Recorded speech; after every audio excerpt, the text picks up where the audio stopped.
vedia? 51. Luboš Malovec dosahoval výborné výsledky už ako kadet.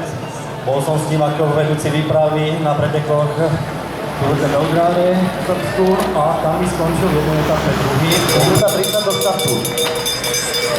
Roman Bronejš začínal s cyklistikou v Topol a po umiestneniach 4. miesto, 3. miesto dnes chce dosiahnuť niečo viac.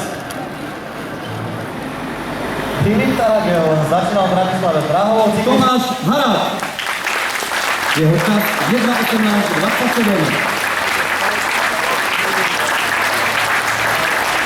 Miesto druhé. Bez porazený.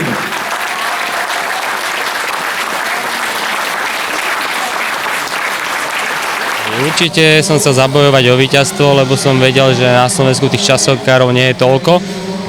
Ale jak som spomínal, dostal som ten bicykel v nedeľu. Bol som prvýkrát pondelok na časovkárskom bicykli, štvrtok bol závod na 50, teda dneska závod na 50 km majstrovstva Slovenska, moja prvá časovka v roku. Tak boli tie očakávania také skeptické. Nemal som ambíciu, že zrovna vyhrať, stačilo by pódiové umiestnenie, ale tak som rád, že sa to podarilo a dúfam, že v nedeľu obhajím tiež vlastne to prvenstvo.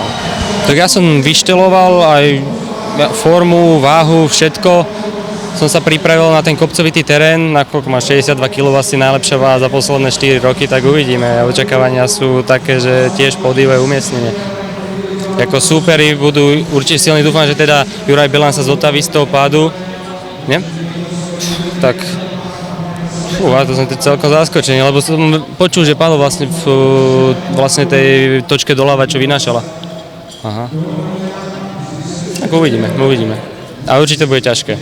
A tak či tak sme spolu s eliťákmi, sa to dáva všetko na UCI ranking dokopy, tak určite nebolo ľahké bojovať proti takým jazdcom, jak je Sagan. Udržať sa v háku, to bude ambícia.